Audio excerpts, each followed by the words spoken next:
this is Spiro, here to provide you with a brief recap of what you may have missed if you're not a Newsbud community member. But first, Newsbud is supported by you. Your donations and subscriptions fund Newsbud. Currently, Newsbud is running a fundraising campaign and there's only a few days left. Show your support. Go to newsbud.com and donate today. Monday's episode of Newsbud's Geopolitical Report, Kurt Nimmo takes you down the long, dark road of American wars.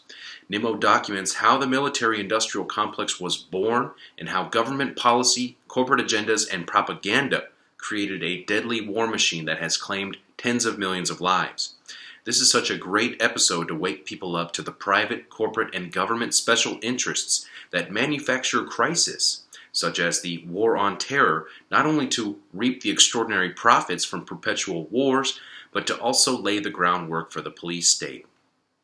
On Tuesday's episode of Newsbud's Battlefield America, top constitutional attorney John W. Whitehead lays out the current state of the nation, from being free individuals with constitutional rights and civil liberties to how we arrived in this dire position of being subjects ruled by the elite enforced by a militarized police state. Whitehead covers their strategies and objectives and offers a solution, and you can find that only at newsbud.com. Wednesday was one of the best episodes of Newsbud's China Watch with Peter Lee I've seen yet. That show just keeps getting better and better. One of the stories Peter covered was a contested border region of China.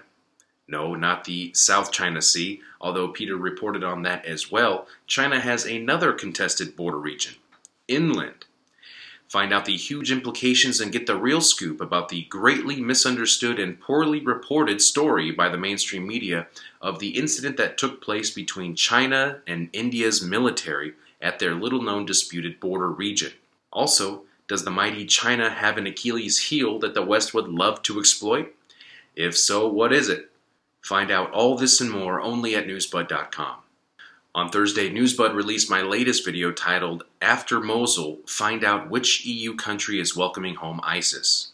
In this episode, I cover the aftermath of the bloody Battle of Mosul that claimed the lives of thousands of innocent civilians. Find out which European government is welcoming home what's left of the ISIS fighters with more than just open arms.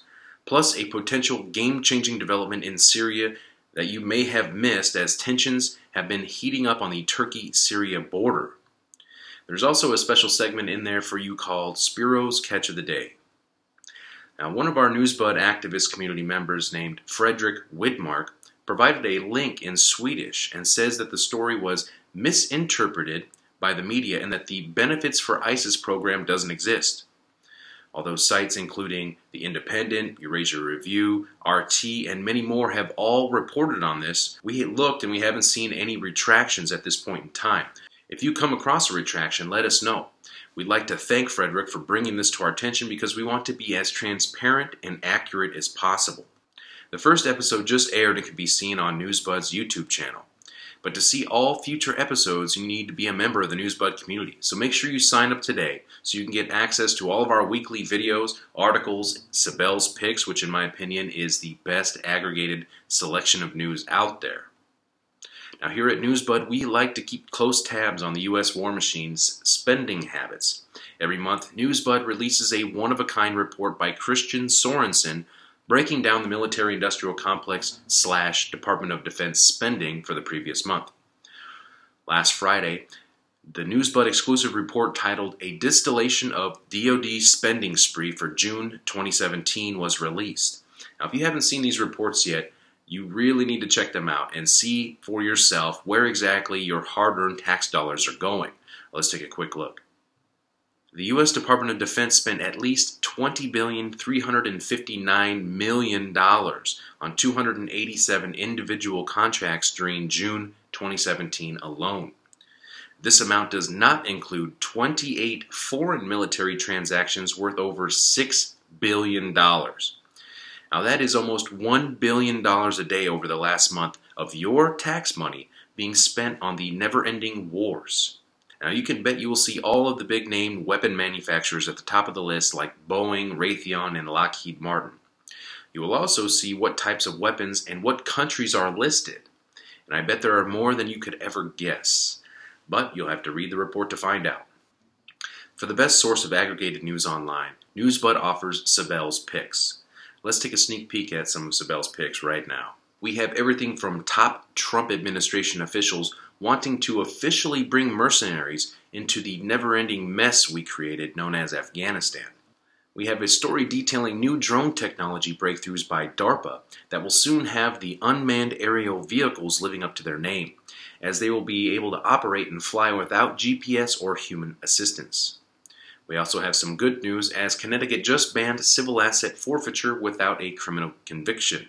And these are just a few of the great stories handpicked by Newsbud's founder, Sibel Edmonds. And when Sibel goes through and makes her picks, she chooses 20 to 30 articles at a time, exclusively available for Newsbud activist community members. Now, currently Sibel Edmonds is on the road, and she'll be back by August 1st, and Newsbud will be resuming the roundtables and interviews, plus other news and analysis. Professor Philip Kovacevic is back, so expect brand new episodes of the Russian Newspaper Monitor every Sunday, as well as episodes from his new series titled Tales from the Russian Intelligence. Now, Newsbud is supported 100% by you through your subscriptions and donations. We have been able to build a top-notch team with your support and provide original content on a daily basis for our community members. Now, in order to continue operating at this current level, we need your support now more than ever. Right now, Newsbud is running a fundraising campaign in-house on our own site so we can continue to bring you the news and analysis that you won't find anywhere else. So go to newsbud.com and help us reach our fundraising goal today. We want to be able to deliver the best to our activist community members, but we need your support to do so. For all of us here at Newsbud, thank you for your support, and stay tuned for next week's lineup.